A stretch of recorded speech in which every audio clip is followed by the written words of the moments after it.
আসসালামু আলাইকুম প্রিয় দর্শকবিন্দু, আপনারা জানেন যে আমরা নিজেরা একটা পার্সোনাল একটা কাজ করি, যে কাজটা আমরা সত্য কথা বলতে আমরা প্রিন্টের কাজ করি কন্ট্রাক্ট নিয়ে। তো এইখানে যে পুরাতন যে বিল্ডিংটা, এই বিল্ডিংটা মনে করেন যে বিগত মনে করেন 100 বছর আগের। তো এইখানে রং করার জন্য আমরা আরও 10-15 দিন আগে আসছিলাম। তখন আমি কোনো ভিডিও দেই নাই, শুধু কাজের জন্য আসছিলাম। তো আসার পরে আমি এখানের অনেক লোককথা শুনছি, এখানে বিভিন্ন ধরনের সমস্যা বা কিছু না কিছু একটা আছে এরকমের আর কি একটা সমস্যা।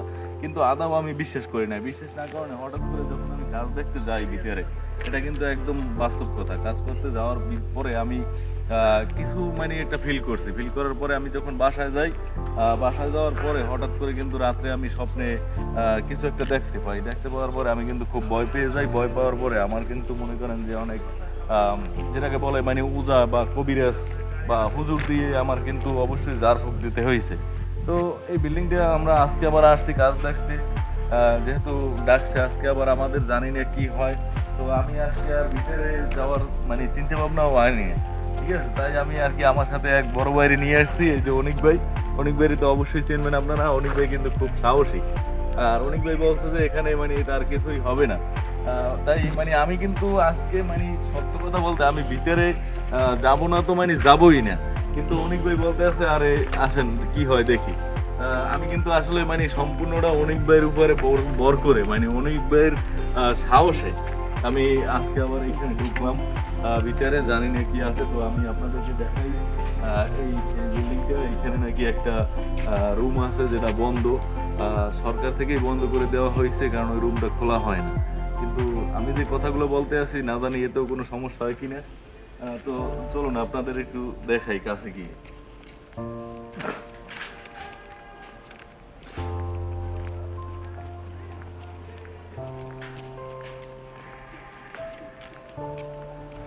তো এইটাই হয়েছে ওই বিল্ডিং, ঠিক আছে। রুমের ভিতরে মনে করেন যে ভিতরে দেখানোর মতো পজিশন নাই, কারণ এখানে তাদের বংশগত কিছু লোক থাকে, এখানে বসবাস করে তারা, ঠিক আছে। তাই মনে করেন যে দেখাবার মতো ভিতরে যাওয়ার মতো সাহস আমার নাই। তাই বাইরের দিয়ে আর কি এতটুকু আপনাদের দেখালাম।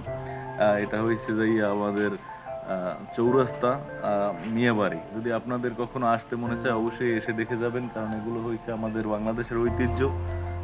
পুরনো যে ইতিহাসগুলো আছে এগুলো সেই ইতিহাসগুলো বহন করে।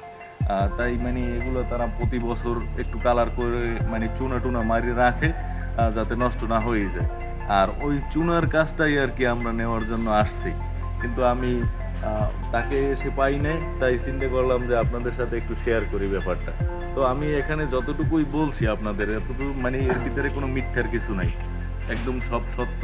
তো আপনারাও আসতে পারেন, আসিয়া দেখতে পারেন যে এখানের যে ভিউটা আপনারা এসে দেখবেন।